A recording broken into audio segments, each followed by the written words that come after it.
Now here we have Nebuchadnezzar. His first thing is he wants young men from Judah's royal family, noble families, who've been brought to Babylon as captives. Then he describes them. Select only strong young men. So what's he looking for there? Select only healthy young men. Select good-looking young men.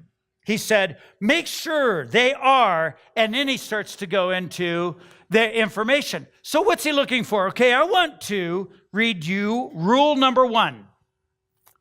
This is rule number 1. It says, stand up straight with your shoulders back.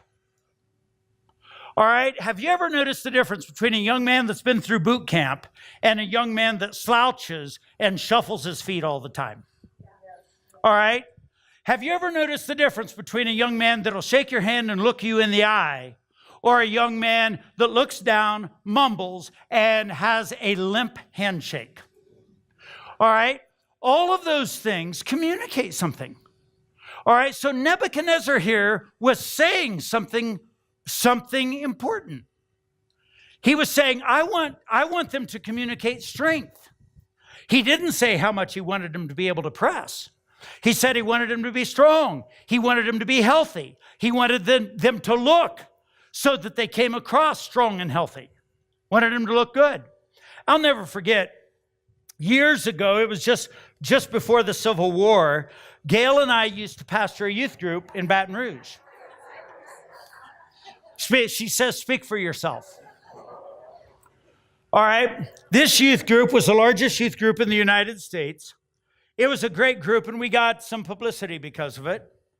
And actually, just to show you how long ago this was, this youth group was covered in Walter Cronkite's final broadcast. For those of you young people, there was a day when there were only 3 news broadcasts in America: ABC, CBS, and NBC. CBS was the most popular one with Walter Cronkite. All right, and here's what the reporters said when they came to get the video footage for that report. They kept saying, this is the best looking group of young people. And so why would they say that? And here's why. You get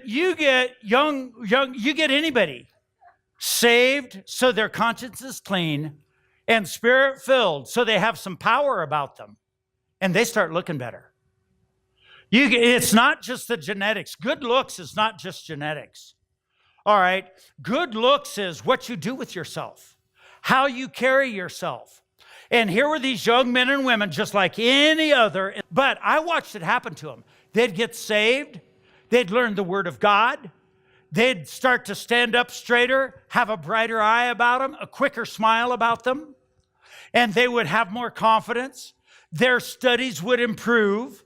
They would start to become involved with athletics, group sports, and group sports train people in behavior, train people in rules, train people how to work as a team rather than just as an individuals.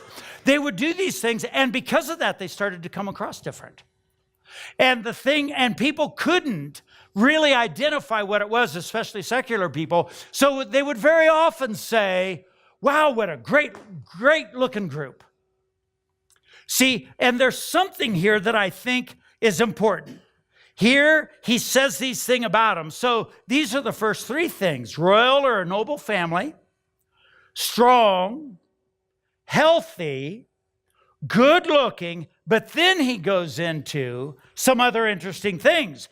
He says, make sure they are well versed in every branch of learning. So in other words, they needed to know something, and they needed a diverse education. Not just specialized, we all need specializations, but able to converse in things. A broad variety of learning. Now think about the books you read. Think about the shows you watch. Think about what you do so that you have what Daniel was described here. Later on, he's chosen, well-versed in every branch of learning. So see, being able to take, now here's the skill, everybody, being able to take something off of a page and get it into your brain is the art.